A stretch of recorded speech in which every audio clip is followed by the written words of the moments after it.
Bismillahirrahmanirrahim. Assalamualaikum warahmatullahi wabarakatuh. Alhamdulillahi rabbil alamin. Wassalatu wassalamu ala asyrafil anbiya'i wal mursalin wa ala alihi wa sahbihi wa sallam ajma'in, amma ba'du. Yang terhormat Bapak dosen mata kuliah Tafsir Tarbawi, Bapak Dr. Zulheldi MAG, dan teman-teman sekalian. Bersyukur kepada Allah Subhanahu wa taala dengan mengucapkan alhamdulillahirabbil alamin, dan bersalawat kepada Nabi Muhammad sallallahu alaihi wasallam dengan mengucapkan Allahumma shalli ala sayyidina Muhammad wa ala ali sayyidina Muhammad. Bersyukur kepada Allah Subhanahu wa taala dan mengucapkan alhamdulillahirabbil alamin, dan bersalawat kepada Nabi Muhammad sallallahu alaihi wasallam dengan mengucapkan Allahumma shalli ala sayyidina Muhammad wa ala ali sayyidina Muhammad.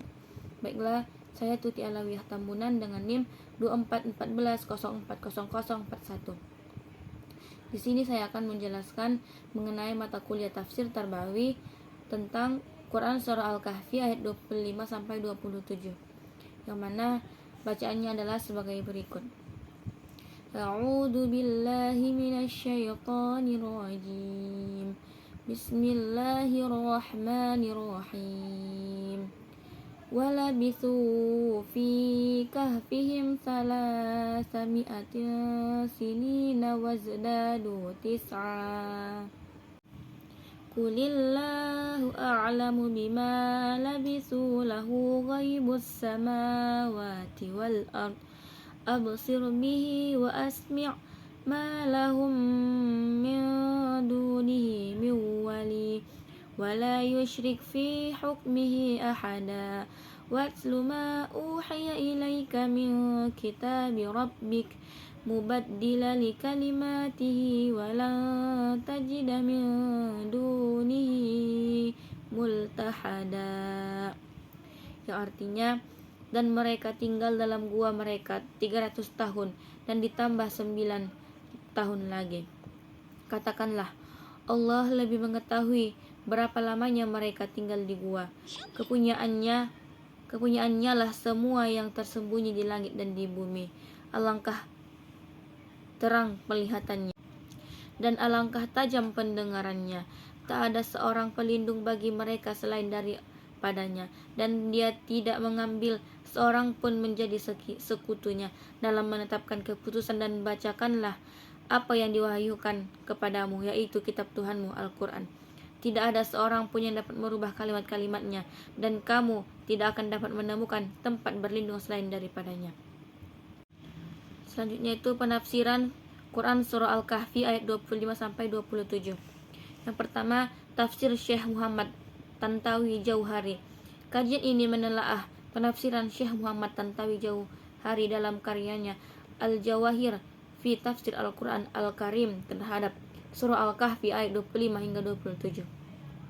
Tafsir Tantawi dikenal dengan corak ilmi atau ilmiah yang kuat, menekankan korelasi atau wahyu Al-Quran dan ilmu pengetahuan modern sebagai bukti keesaan dan keagungan Allah Subhanahu wa taala. Al-Kahfi ayat 25 yaitu mukjizat matematika dan astronomi. Tantawi Jauhari tidak hanya menerima durasi ini sebagai fakta historis, tetapi menggunakannya sebagai titik tolak untuk pembahasan ilmu falak atau astronomi dan matematika terapan atau Jauhari, yang menjelaskan bahwa penyebutan angka yang sangat spesifik 300 tahun ditambah 9 tahun adalah bukti konkret dari keakuratan ilmu Allah yang mendahului ilmu manusia. Penambahan 9 tahun merujuk pada selisih waktu yang terjadi antara perhitungan kalender Syamsiah. Yang kedua itu Al-Kahfi ayat 26. Tantawi Jauhari menafsirkan ayat ini dengan menghubungkan sifat-sifat Allah dengan ranah sains, menekankan tauhid al-alam, keesaan ilmu. Yang pertama itu penglihatan atau absir perasa. Alangkah terang penglihatannya ditafsirkan sebagai ajakan untuk mendalami ilmu optik yang astronomi. Tantawi mendapat bahwa kejelasan penglihatan Allah meliputi seluruh fenomena cahaya, pantulan hingga pengamatan benda-benda langit terjauh. Ini adalah seruan untuk menggunakan teleskop dan alat observasi modern. Yang kedua, pendengaran. Asmi', alangkah tajam pendengarannya, dihubungkan dengan ilmu akustik dan gelombang fisika. Jauhari menyimpulkan bahwa tidak ada suara, getaran, gelombang, atau sinyal apapun di dalam alam semesta yang luput dari pengetahuan Allah. Penafsiran ini bertujuan membuktikan bahwa konsep-konsep ilmu fisika telah tersemat dalam wahyu. Bagian akhir ayat menegaskan tauhid rububiyah atau kekuasaan mengatur. Yang ketiga, Al-Kahfi ayat 27. Bagi Tantawi Jauhari, perintah bacakanlah dimaknai sebagai kewajiban mendalam untuk mengkaji dan mengajarkan Al-Quran secara menyeluruh, termasuk mencari kaitan antara ayat-ayatnya dengan sains. Selanjutnya yaitu menurut tafsir Profesor Dr. Wahba atau Al-Zuhaili.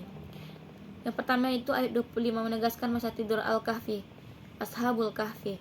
Ayat ini memberikan penegasan mengenai masa tinggal atau tidur Ashabul Kahfi di dalam gua. Allah Subhanahu wa taala menetapkan bahwa mereka tinggal di gua selama 300 tahun dan ditambah 9 tahun yang berarti total 309 tahun.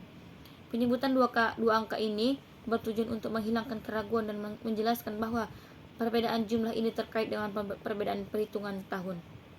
Yang kedua itu ayat yang ke-26 menegaskan ilmu, penglihatan dan kekuasaan Allah Subhanahu wa taala.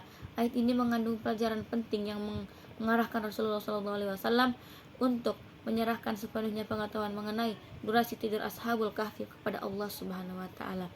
Meskipun pada ayat sebelumnya Allah telah memberikan angka pasti. Selanjutnya itu perintah mengikuti wahyu dan larangan mengubahnya. Ayat ini berfungsi sebagai pemerintah ilahi kepada Nabi Muhammad SAW untuk terus membacakan dan menyampaikan Al-Quran kepada manusia tanpa menambah, mengurangi atau mengubahnya. Wajib menyampaikan wahyu, perintah dan bacakanlah apa yang diwahyukan kepadamu dari kitab Tuhanmu, mengandung kewajiban untuk menyampaikan ajaran Al-Quran secara utuh.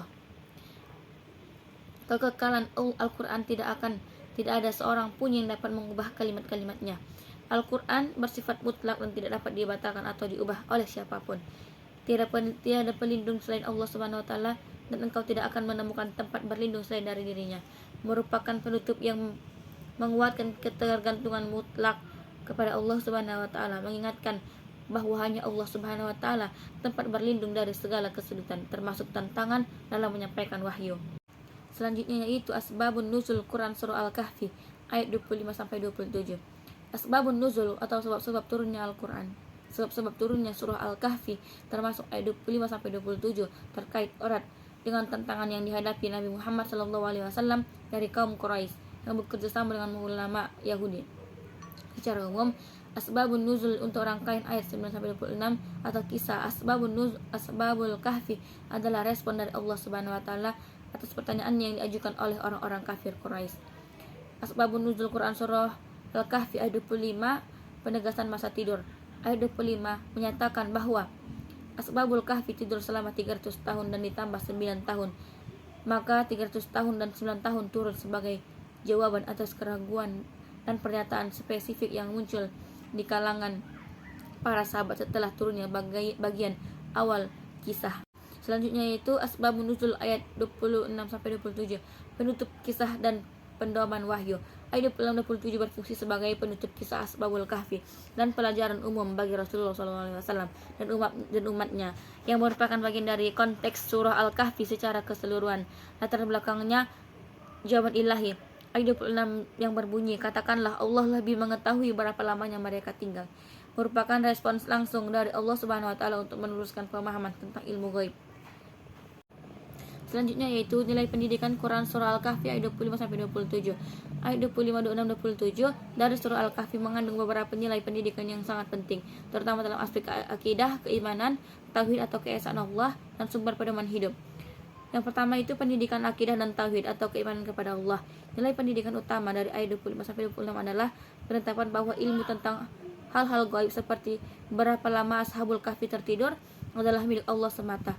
Hal ini mengajarkan pentingnya tawakal dan keimanan pada takdir, mengakui bahwa ada batas pengetahuan manusia dan menyerahkan urusan yang tidak diketahui hanya kepada Allah, tauhid rububiyah, meyakini bahwa Allah adalah satu-satunya pemilik dan pengatur alam semesta, termasuk segala rahasia di langit dan di bumi.